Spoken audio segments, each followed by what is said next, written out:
victims would reach out to me. They'd be like, hey, I'd been scammed by this guy, and I didn't realize what was going on. And you showed me, sort of like how the whole scheme worked. Not actually like this incredible business that you thought it was, that you're going to get rich easily. So don't do that. Go do crypto. You got to get into crypto now. And then it became NFT. They have to say what they have, where they're putting their money. They're subject to more regulation about like how they take care of customer deposits. One of the big things with FTX was they told people, hey, you put your money with us, we're not going to touch it. We're not going to move it. That's what FTX is about. What?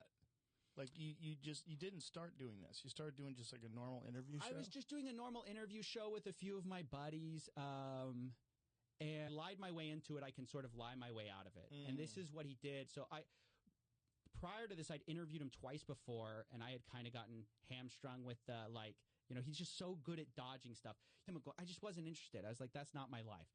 So I always wanted to sort of, have a voice. And so I started a YouTube channel just doing random videos. Like nobody knew what was going on behind the scenes. So even though they said, like, we're not going to touch your money, as soon as you deposited Bitcoin, I talked to some of the insiders at Alameda. They said they had this back door.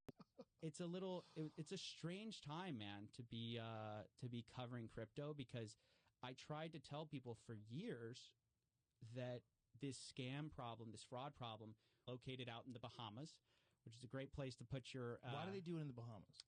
Because it's unregulated. So the problem with doing stuff in the United States, I started hearing about these tokens. And they're like, hey, selling courses... Like, it's always the new grift. You always have to find, because people figure it out. Like, they go like, oh, that actually doesn't work. Like, hey, drop shipping is not LGBTQ plus causes. And it was through a guy, and the guy was like, I feel a little uncomfortable with this. And they said, well, we don't have anyone trustworthy at FTX we can donate through. And it's like sort of what's left after the guy who kind of was spearheading this bill, like, was a fraud. It's kind of tough. I was actually randomly, like, some executives, Ryan Salami or some, I think that's his last name, Salami. I don't know. I just don't know how to pronounce it. But he was like, yeah, the number 3 donor to the Republican Party. But it was all orchestrated through Sam. Sam really, everyone got to look at it all at once in one place. And people noticed, like, wait a second. A lot of their assets are just their own tokens. Like they had a serum token, which they control most of, is not surgery. You can just treat it naturally. Just don't worry about, hey, don't listen to the doctors. Don't listen to your general practitioner. You can just treat it with like colloidal silver. But ultimately, the outcome of that is like, yeah, I encrypt all your data. Joe, send me, I know you're this successful podcaster. I want you to send me. It's really interesting because it was like a battle between FTX and one of their competitors, Binance. So the owner of Binance is, I think it's Changpeng Zhao. He goes by Cease, and basically like, shell games where you're hiding the money. Yeah. You're saying, oh, invest in this. This is going to become valuable later, but you actually own a bunch. The problem is when the exact moment FTX can't pay you back is the exact moment that FTT becomes worthless. So you think you have all this collateral. Kept making the videos, and ultimately they never did. But I start doing that, and after I cover get rich quick schemes for a while, Tom Brady backs him.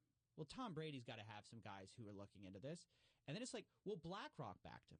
Well, BlackRock definitely has some guys who looked into it. Right. It's Sequoia Capital. They said he was literally had a $10 billion account that he mislabeled with Alameda Research.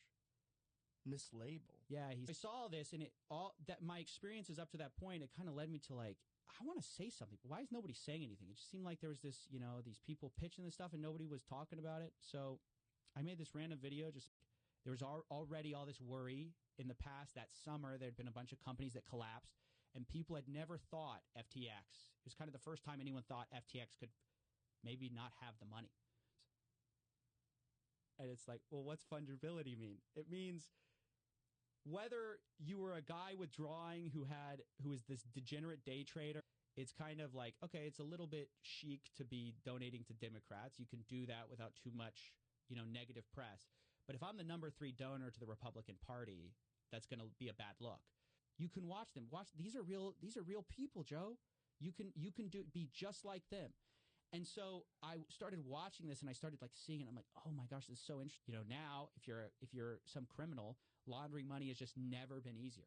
Instead of taking $100,000 across the border or wiring it where it can get held up by a bank, lateral like dollars or like some asset, will give you FTT tokens, which is their own invented coin, and that should have value if anything goes wrong. And people were accepting that as value, but tease for a while. But like, so I eventually like pivoted into this crypto direction and learned all about that. But it started just from a curiosity about scammers, and I wanted somebody to say it from the arms of one huckster to another. Like it's just like it's almost to something worse.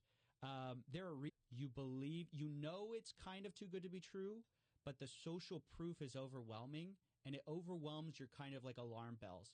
So the social proof is a combination of things. So first of all, it's like to expose, but like I'm interested in the characters who perpetuate fraud because they're such interesting psychological case studies. Sam Bankman-Fried, you could probably write a whole book about lack of regulation and the ability to send peer-to-peer, which means like you and I can just send money to each other directly, no middleman.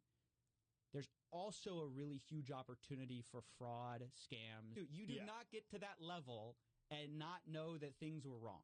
Well, reading her tweets about amphetamine use was pretty wild, too. The whole scene was wild. I have 2 employees, and both of them are overseas. Like one of them's in London, one of them's in Ukraine. And so for me, I have to pay them, and I have to do. There's some of these people making hundreds of millions of dollars. People are miserable at the end of it, and nothing happens. And that was the start of my show. So you start just doing interviews. And go start trading with it, unless, obviously we have FDIC insurance, stuff like that. But like they didn't have that. They just take your money, go trade with it, and that's where the disaster started. They're like, look, I've been screwed by the banks. Every time the government's printing a bunch of money, where do I go? Right? You can understand the appeal, but it's just like you win. There were things that were coming out like questions about, okay, they say they have all this money. Where on chain is it? So like the blockchain, everything's publicly, you can see it. Really taking that. I mean, maybe some of them were taking it seriously, but not enough. So if FTX didn't encourage regulation and CZ didn't get upset at that. Do these trades that are profitable in crypto. So the way he first made his money was he did something where he bought Bitcoin in the U.S. and then he sold it on these Japanese. So if you default on that loan, I'm out $1 million. Another way is I ask for, okay, I'll take some equity in the studio if something goes wrong, right? So I cover my butt if you default on it. Now, don't invest. Like, that's a bad idea. People were calling bullshit, though. Just like they were calling, there was a few people that were wary that were calling bullshit on Bernie Madoff, and there was a few. Very strange. And these offshore entities were also using like U.S. branches. Like there's FTX US, which was like more regulated, but not really that regulated. It's a bit of was going on. Now he's still like trying to say he did nothing wrong. He maintains he's innocent. And right now, actually, the big like kind of scam put like let's say I have Ethereum, one Ether into this mixer, right? This pool of money. A bunch of people are putting one Ethereum into. So when I see something like that go down, I'm like, how did he get Steven Spielberg?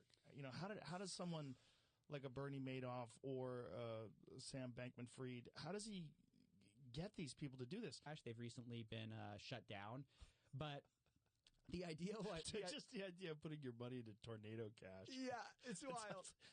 Is there a better? So we were warning people, hey, this is probably insolvent. Get your money out.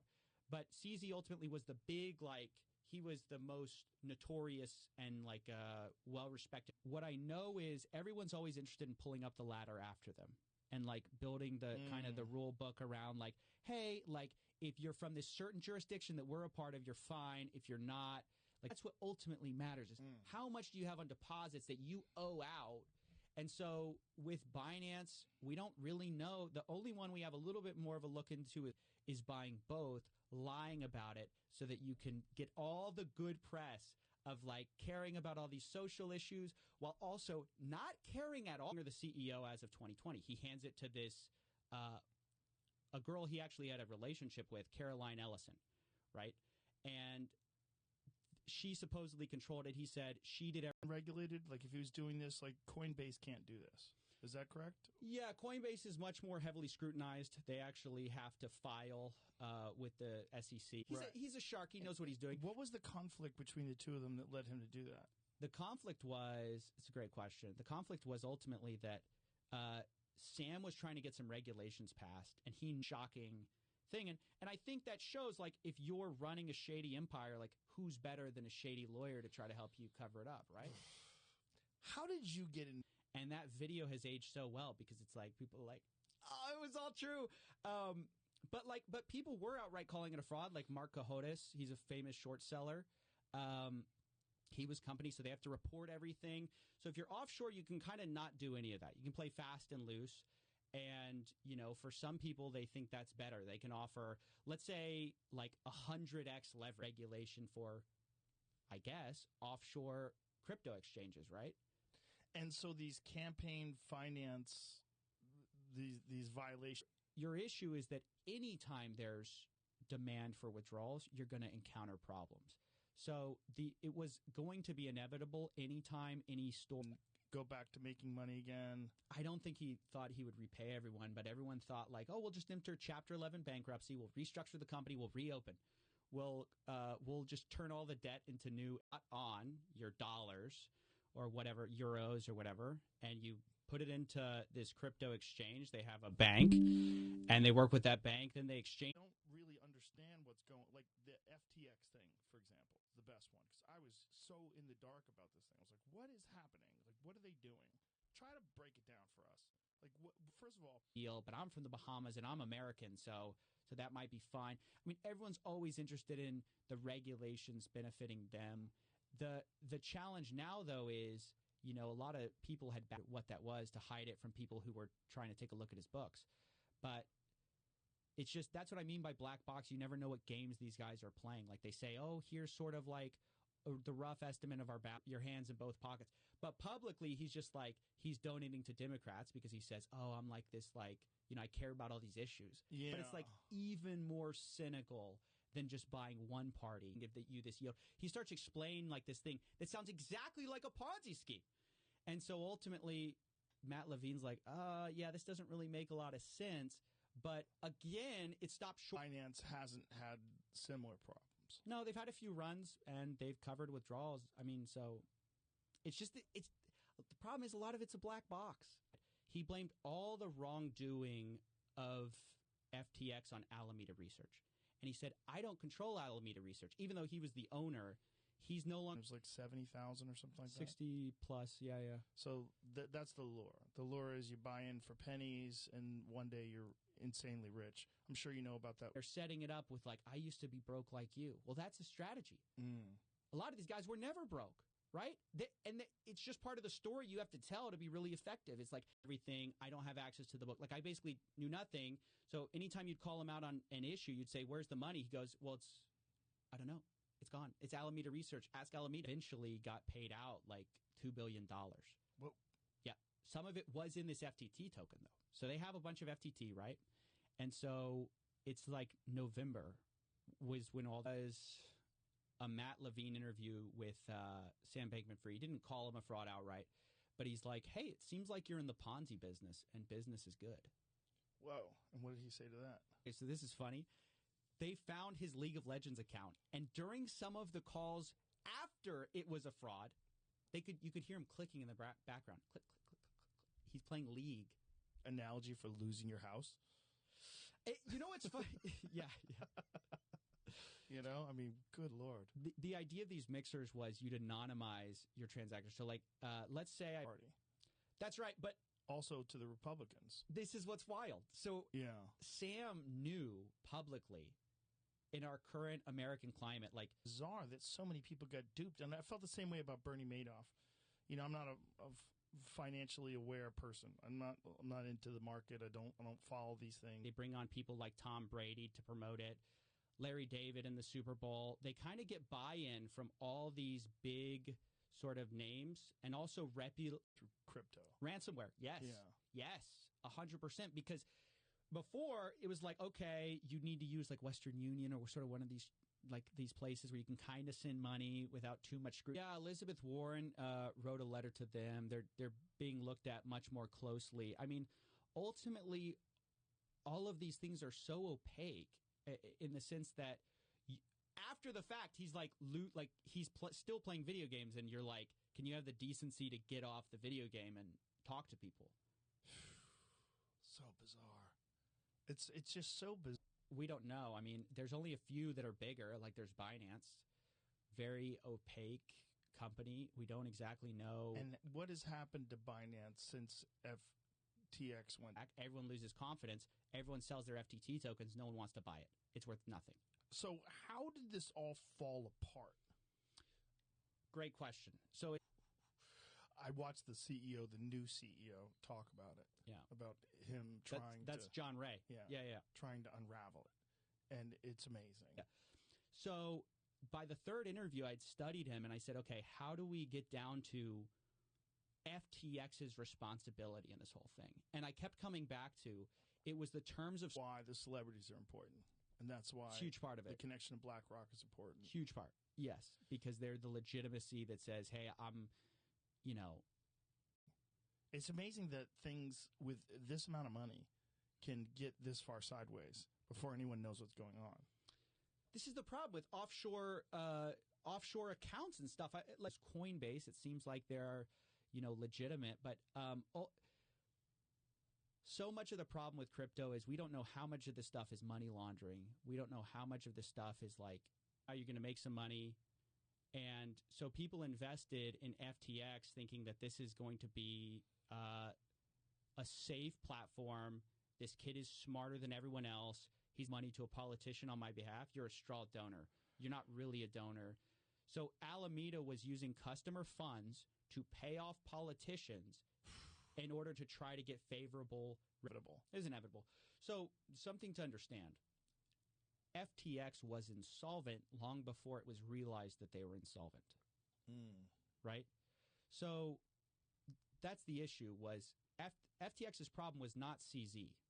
Ultimately, he's kind of the guy who like pushed over the House made all. And ultimately, one of the ways, like even some of the candidates they donated to were through like a third employee we didn't even know about. And they were like donating through him for like all these senator's office reached out to me. They're like, what do you think about this? And I was like, I don't know, man. You guys have to, this is y'all's thing to figure out. Ultimately, y'all FTT tokens and pay everybody out. Oh, that's what he thought?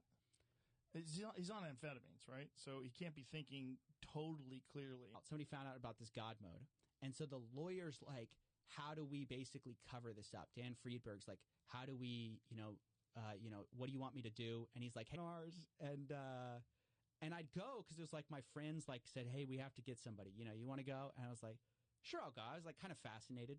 And you'd see these guys. All have to. My feeling is offshore entities should not be. They're not subject to our rules. How can you allow offshore, I don't know. It's very, and probably overly confident. Yeah, it's pretty clear he didn't see like the full scope of the situation, especially at first. It seemed like he thought, he was like saying FTX US was right. The inflation rate, I think, is like 75% or something like that. Like it's an unimaginable. It's just out of control inflation. And if you hold on to your Turkish lira, you're in for a bad time. Really going to sell most of our FTT that we got from that deal, and we're going to sell it. We don't know what's going on there. And all of a sudden, it starts this firestorm because people are like, Friedberg, shady. This guy allegedly shady. Dan Friedberg. No, he's definitely shady. I'll say that.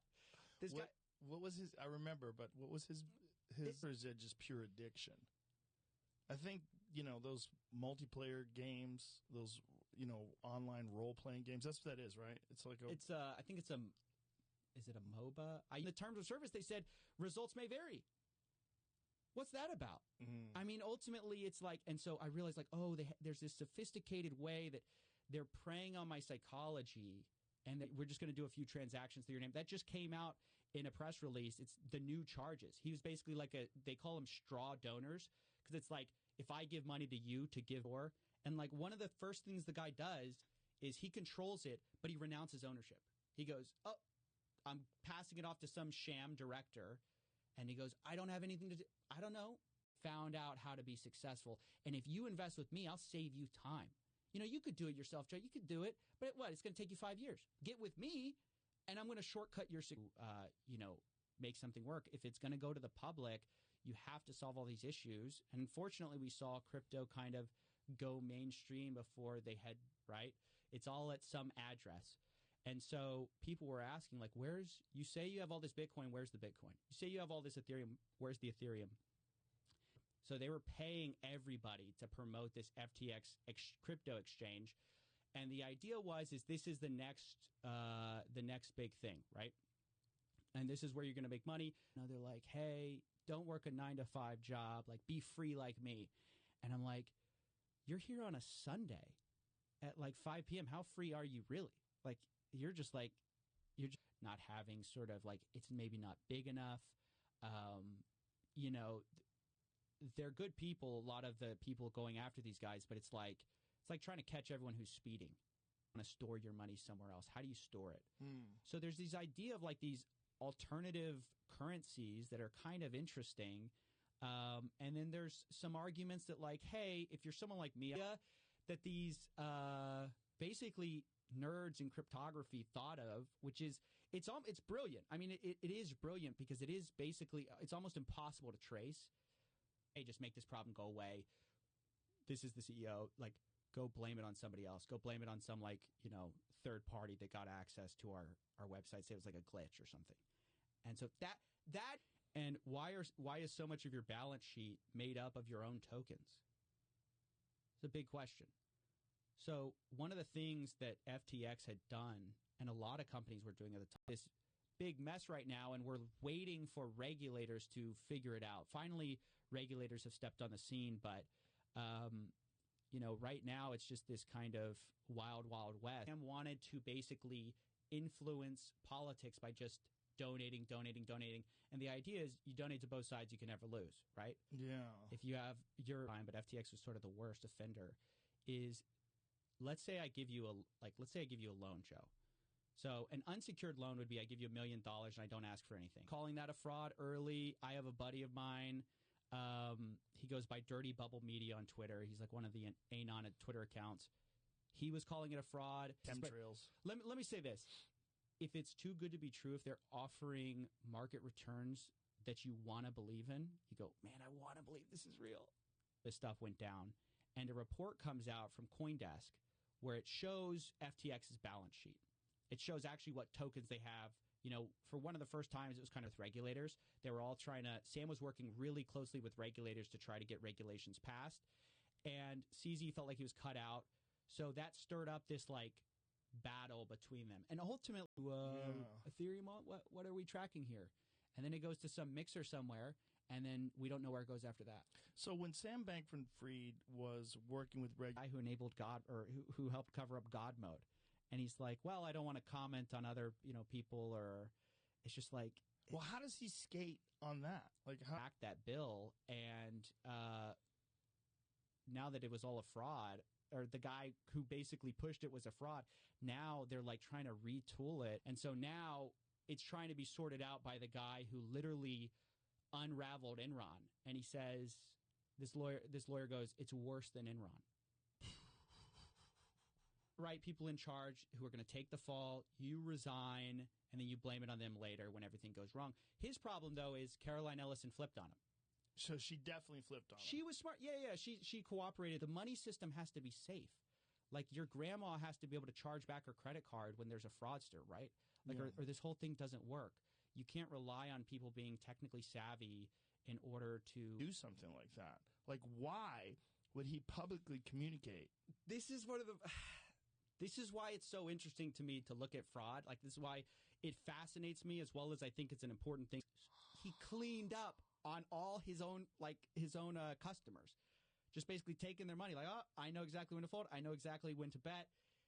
So he had God mode enabled, and then they found out. Figured it out, and someone would have started dumping their coin. Yeah, people already, I mean, even leading up, like CZ gets a lot of the credit for it, but like already, like a day before, his whole thing was he did this thing with Ultimate Bet. So he was one of the lawyers. So there's this poker site called Ultimate Bet, and he got caught in this scandal where they had enabled this thing called, I mean, so it's like things are good for now. Yeah. You don't know. That was the problem with the FTX. Like, they had hidden all their numbers. Like, Sam had, well, you know, there were some margin trading accounts.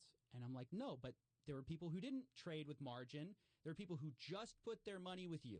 And all they wanted, $10 million, or your data's lost forever. And you're like, call the police, and you go, hey, track this guy. And they're like, to what? To a Bitcoin wallet? To sort of, this is a fraud because, you know, no one knew. There's a bunch of backing. So I made a video at the time being like, this crypto CEO just describes a Ponzi scheme. And then he goes into the crypto space and he launches FTX. He's very young, right? How old is he? I think he is young. I'm not, maybe you can look that up, Jamie. 31. So I decided to start pursuing it step by step. And at first it was like just me discovering like, well, what is this? Well, how does this scheme work? Okay, so I buy this course and then what? So before, it's like if I send you $1 and then you send that dollar on, we can easily trace that back to me, right? It's like here, here. But if I send $1 to you and everyone's sending you $1 and then you're sending $1 to all, you know, fight, like one of the best ways to fight crime is at their wallets, like, you know, like take away their banking. And crypto has just really revitalized that because when you withdraw, there's nothing tying your Ethereum to your particular address to like this random external address because you send it to a different one. Oh, or with just put a bunch of garlic cloves in the pot. I still remember our house like reeked. She would put 60 cloves of garlic in like in a stew. So it looks like, if you just look at their assets, it looks like they're covering their liabilities. They owe customers $10 billion. Looks like they have $10 billion. But like, what is it's a crypto exchange, right? So yeah, how does that work? So the first question is when you learn about crypto, now I can just send you $100K. It's going to take me 5 minutes. So that's why when people like kidnap people's data and things along those lines, they like to get paid. What he said in one of the interviews, he goes, no one believes me when I said I donated dark because no one believes anyone would be like, everyone wants the credit for donating. No one believes that I just do it on the sly. There was a lot of fear of missing out or FOMO in the markets at the time. You know, everyone thought, oh, cryptos, you have to get in now, right? Because if you get in now. I really enjoyed you catching him on Twitter Spaces. I really enjoyed that. I listened to that whole thing because before that, you have this guy who's this, you know. You have Dogecoin, you have SafeMoon, you have FTT, which is what FTX was using as their native token. So a lot of these guys, you'll start a crypto exchange. Crypto is sometimes national currencies aren't a great idea and you want an alternative. So like look at the Turkish lira. FTX's influence went from the Bahamas reaching into the United States while technically not really being regulated by the United States. Yeah, they were the number 2 donor to the Democratic Party. Touch your money, obviously. That was the whole point. It's like, you deposit with us, we're not going to do anything with your money. It's your money. It's like a deposit. Like it's almost like a bank. Like you deposit with a bank. Your bank isn't supposed to go ahead and take your money.